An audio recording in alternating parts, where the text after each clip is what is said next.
Knock knock knock, कोई है जो कि लाला रुख को चुप करा दे। मुझे तो लगता है कि ये इम्पॉसिबल सी बात होगी है, क्योंकि आधे प्रॉब्लम्स की जड़ तो मुझे लगता है मिस लाला रुख ही हैं, कि जो क्या कि कोई ना कोई हर साल ऐसी बात कर जाती है जो कि रजब के ऊपर आके ठक करके लगती है, और फिर मुझे लगता है कि इसी की बात की नहूसत फैल जाती है। हम बेचारी ईमान को कही जा रहे हैं कि वो मनूस है, वो मनूस है। नहूसत तो सही है पिला रही है मिस लाला रुख साहिबा। चले जी, स्टार्ट करते हैं अपने ब्लॉग को। अस्सलाम वालेकुम, उम्मीद है सब खैरियत से होंगे और अपनी ज़िंदगी को बहुत अच्छे से एंजॉय कर रहे होंगे। हाँ जी, तो भाई मैं आज एक ऐसे टिकटॉक पे क्लिप देख रही थी, तो उसमें मैं मिस लाला रुख से क्वेश्चन किया जाता है कि भाई आप बताएं कि जो सारा रीसेंट सिनेरियो है उसके अकॉर्डिंग आपको लगता है कि रजब और ईमान का घर चल सकेगा। जैसे मतलब उसने रेहान तारीख के शो में आके जो जो बातें, मतलब पॉडकास्ट में जो जो बातें की हैं, मतलब जिस तरह उसने अपनी बीवी को कहा है कि वो उसमें ये खामी, उस पर वो खामी, उसकी फैमिली से प्रॉब्लम, उससे प्रॉब्लम, पैसा पैसा पैसा, मतलब ऑल दैट स्टफ उसने जो बोला, तो उसके बाद ये सब कुछ चल सकेगा। तो वो आगे से कहती हैं कि उससे तो सीधा कहा खल्लास, अगर तो ये तलाक का करता है तो बस सब कुछ ख़त्म। क्योंकि वो अच्छा, उसकी यहाँ तक तो चलो उसने प्रिडिक्शन वाली बात ही कर रही थी, लेकिन उसके बाद उसने कहा कि उसने तो पहले ही शादी के बारे में प्रिडिक्ट किया था कि ये शादी नहीं चलनी, ये ख़त्म हो जाएगी। तो जिसके ऊपर तब बड़ा मजाक बना था कि भाई ये हर चीज़ के ऊपर आके अपने ओपिनियंस क्यों देती हैं। तो लेकिन बहरहाल चलो, जो भी सब सूरत हाल बन रही है, लेकिन टू बी वेरी ऑनेस्ट, उसकी शादी के कुछ अर्सा बाद लोगों को नज़र आने लगा था। ये नहीं था कि इसकी प्रेडिक्शन थी, बेसिक बात ये थी कि जो हालात वाक़यात थे वो लोगों को नज़र आ रहे थे। तो इसने कहा कि भाई रजब फैमिली जो है वो बेसिकली एक रजब फैमिली के बारे में है। रजब फैमिली इट मीन्स उसके पेरेंट्स हैं उसमें, या उसकी बीवी बच्चा हैं। जब उसके बीवी बच्चा ही नहीं है तो इट मीन्स कि वो तो अपनी फैमिली को वो नहीं कर पा रहा, क्या क्या कहेंगे उसको, कि चला पा रहा। तो लाइक फिर उसके ऊपर ये बैड इम्पैक्ट एक आएगा। लेकिन आपको क्या लगता है, आपको लगता है कि ये जो बातें इस तरह के लोग प्रेडिक्ट करते हैं इसमें कोई हकीकत होती है, ये हकीकत पे मबनी है, या आपको लगता है कि ये सब सिर्फ एक फेम की गेम होती है? मुझे ऐसा लगता है कि दिलों के राज, दिलों के भेद ये तो सिर्फ खुदा जानता है, एक इंसान तो नहीं ना जान सकता। तो फिर कोई कैसे आके ये कह सकता है कि उसका घर टूट जाएगा तो वो बर्बाद हो जाएगा, उसका ज़वाल आ जाएगा? मुझे ऐसे लगता है कि ज़वाल हर उस शख्स का आ जाता है जो कि अपने में कोई बहुत बड़ी तोप बन जाता है, मतलब अपने को आपको बहुत ज़्यादा समझता है। ज़वाल तब उसका लिखा जाता है, क्योंकि कहते हैं ना कि वह तो इज़्ज़ु मन तशा व तो ज़िल्लु मन तशा, कि अल्लाह जिसे चाहता है इज़्ज़त देता है, जिसे चाहता है वो इज़्ज़त छीन लेता है। तो बस वही बात है। अल्लाह पाक ने इसको पहले चुना, इसको इज़्ज़त दी, बेतहाशा इज़्ज़त दी। लोग इसको बहुत फॉलो कर रहे थे क्योंकि इसका काफ़ी फैमिली के से रेलिवेंट था, दोस्तों से रेलिवेंट था। लोग जो मिडिल क्लास के बहुत से बच्चे उसको अपने उसके साथ अपने आप को रिलेट कर रहे थे।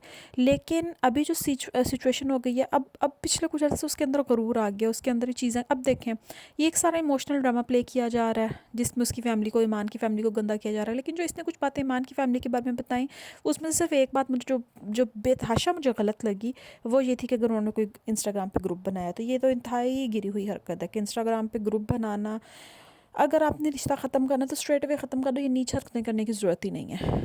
और दूसरी बात, ये ओन का जो है पतलू के साथ लाइव में बैठना, जब तक आपकी बहन को डाइवोर्स अगर नहीं हुई तो आप क्यों अभी जा रहे हो, क्यों उसके लिए मज़ीद मुश्किलात कर रहे हो? बाकी जो इसने बातें की वो तो मुझे उफ़ उफ़ उफ़ इतना क्रिंज पार्ट था। मेरे बच्चे के पैसे, मेरे बच्चे के पैदा होने पे 20-25 लाख उसको मिला, वो कहाँ गया भाई? तुम्हारे बच्चे के पैदा होने पे सारी तकलीफ़ उसने काटी, तब तुम थे साथ वहाँ पे। लेकिन बहरहाल भाई, वो सबका अपनी अपनी सोच है। लेकिन मेरी तो भाई कोई बात है, कोई तो ये मिस लाला रुख को चुप करा दे प्लीज़। मैं तो बस भाई ये चाहती हूँ कि आप लोगों को सबके लिए दुआ करनी चाहिए कि जो भी, क्योंकि मियाँ बीवी के दरमियान जो लड़ाइयाँ डलवाते हैं ना, उनको खौफ खुदा होना चाहिए, क्योंकि ये एक बहुत मकरूह अमल करते हैं। हमेशा मियाँ बीवी को जोड़ने की कोशिश करनी चाहिए। भाई ये दुआ करनी चाहिए कि ये दोनों का घर बसा रहे, बच्चे अपने बच्चा बाप के साथ ही रहे, माँ के साथ भी रहे। दोनों मियाँ बीवी जब साथ होंगे, बच्चा एक अच्छे तरीके से एक हेल्दी इन्वायरमेंट में पलता है। अदरवाइज़ जो है ना, बच्चे की पर्सनैलिटी बहुत शैटर्ड हो जाती है। अभी दोनों फैमिलीज़ में लड़ाइयों की एक बहुत बड़ी वजह इन दोनों फैमिलीज़ का डिफरेंस है। बेसिकली जो ईमान की फ़ैमिली है वो ऐसे फ़ील होती है कि सब तहम्मुल मिज़ाज कहेंगे या क्या कहेंगे उसको, कि मतलब जो बहुत कह लो कि सॉफ्ट स्पोकन है और इस टाइप की है। और जो इसकी फैमिली है रजब की, वो थोड़ी सी लाउड है। तो फैमिलीज़ का डिफरेंस है, लेकिन अगर दोनों इकट्ठे हो जाएंगे तो एक अच्छा ब्लेंड तैयार होगा, बच्चा इनका बड़ा अच्छा होगा। तो भाई सबको दुआ करनी चाहिए कि वो अपने घर में आबाद हो जाएं, दोनों खुशी की ज़िंदगी गुजारें, उनका बच्चा उनके साथ पले और एक अच्छा इन्वायरमेंट, और हमारे लिए सबके लिए एक मिसाल हो जाएगी। अभी जो लोग कह रहे हैं ना कि ईमान की गलती है, ईमान चली जाए, ये भी गलत है। उसके ऊपर भी गलत बात की जा रही है, क्योंकि कोई भी औरत जो है वो इस तरह की चीज़ बर्दाश्त नहीं करती। और अगर कोई बर्दाश्त कर रही है ना कि खावंद की इस तरह की बेहयाइयाँ, तो पता नहीं उसकी क्या मजबूरी होगी, अल्लाह बेहतर जानता है। क्योंकि इस्लाम हमें कभी भी इस चीज़ का हुक्म नहीं देता।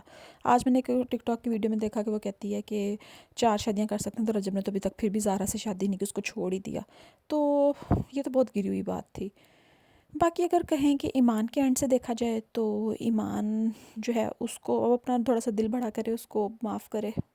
अगर साथ रहना ही है तो फिर उसको माफ़ करें और अच्छे तरीके से रहें। दोनों एक दूसरे को थोड़ा सा टाइम दें, दोनों कहीं जाएँ, घूमें फिरें। मियाँ बीवी कुछ टाइम दें आपस में एक दूसरे को। उसके बाद मियाँ की प्रेजेंस में बीवी जो है अपने ससुराल में रहे, फिर ससुराल के साथ अंडरस्टैंडिंग बनती है। ये थोड़ी ना होता है कि मियाँ है नहीं, टाइम आपने उसके साथ स्पेंड किया नहीं, आप अंडरस्टैंडिंग की उम्मीद करते हो कि मेरी बीवी मेरे घर वालों से बनाए। कोई भी नहीं बनाती, कोई औरत नहीं ऐसी होती, दुनिया की कोई भी औरत नहीं ऐसी होएगी। तो चलो जी, सब दुआ करते हैं कि इनका घर बस जाए और ये खुश रहें और मिस लाला रुख चुप रहें।